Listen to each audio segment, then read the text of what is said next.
Episode से विवेक का test.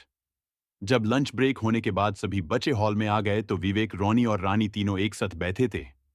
विवेक उन दो के बीच में था। उसके लेफ्ट में रोनी और राइट में रानी थी। हर कोई उन्हें ही देख रहा था। सभी बच्चे सोच रहे थे कि विवेक कितना लकी आज की उन दोनों का दोस्त रानी और रोनी का, जिनके पास इन्नेट मैजिक टैलेंट एच। अब तो कोई भी विवेक से पंगा लेने की कोशिशें नहीं करेगा। अब उसके पास रोनी और रानी का साथ था। सभी बीचों में बट्टे चल रही थी कि रोनी और रानी में से किसका मैजिक ज्यादा स्ट्रांग एज।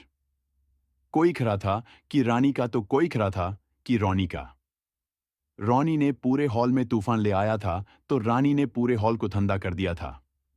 हॉल में बट्टे चल ही रही थी, तभी दादी माँ और वो तीनों टीचर्स भी हॉल में आ गए। बिना किसी टाइम वेस्ट को करते हुए दादी माँ ने 101 नंबर वाले बच्चे को बुलाया। उसका नेम सुशंक था। सुशंक काफी लड़कियों का क्रश, हाँ, और वो आश्रम के सबसे हैंडसम लड़कों में से एक है। जब सुशांक अपनी खून की एक बूंद डाली तो कई सारी लड़कियां जो उसे पसंद करती थी और जिनका टेस्ट फेल हो गया था, वो मन ही मन सोच रही थी, कश सुशांक का टेस्ट फेल हो जाए। और जिन लड़कियों का टेस्ट पास हो गया, वो सभी सोच रही थी कि कश सुशांक का टेस्ट पास हो जाए। पार लड़कियों की सुशांक को कोई चिंता नहीं थी, वो तो उन्हें पसंद भी नहीं करता।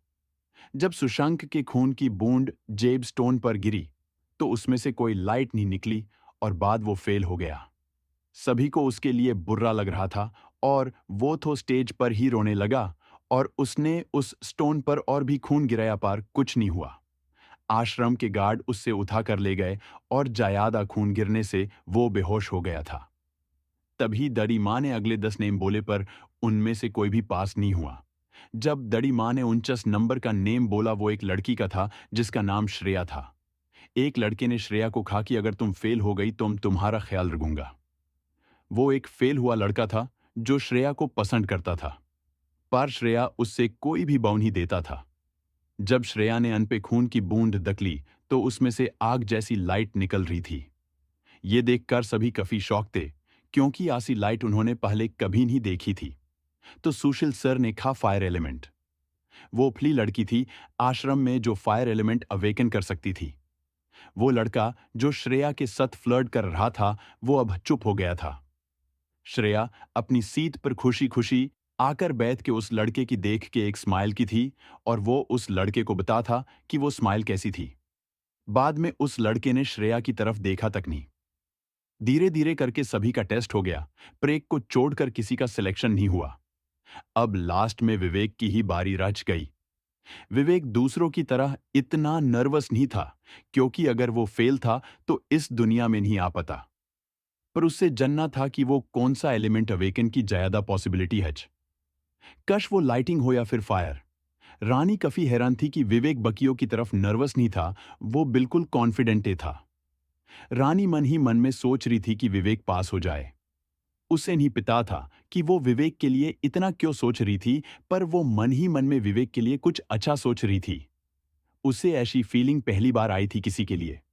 उसे नहीं पता था ये फीलिंग कैसी आज और कहां से आ रही। हाँ, जब विवेक स्टेज पर पहुंचा तो रामन सर ने खाकी दाढ़ी, मां ने हमें बताया था कि तुमने नोनी और उसके दोस्तों को कैसे हराया था, इसलिए हमने पहले ही तुम्हें सिलेक्ट कर लिया था। पर ये एक फॉर्मेलिटी एच मैजिक स्कूल में एडमिशन के लिए, और जितनी तुम्हारी बहादुरी, इस हिसाब से तुम्हारा सिलेक्शन पका है।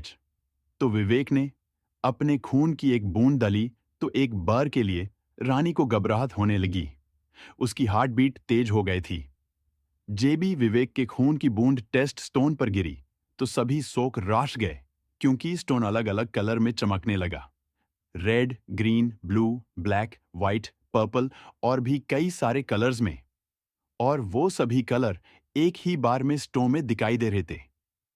मनोज सर को स्टो में कुछ गड़बड़ लग रही थी तो उन्होंने एक लाइट शील्ड स्टोन के चारों, और एलगदी और टीचर रामन ने एक 2 मीटर चौड़ी पत्थर की भी टेस्ट स्टोन के चारों, और एलगदी तभी टेस्ट स्टोन में एक जोर का धमाका हुआ। लाइट शील्ड पूरी तरह से टूट गए, पर पत्थर की दीवार लाइट शील्ड से थोड़ी ही मजबूत थी।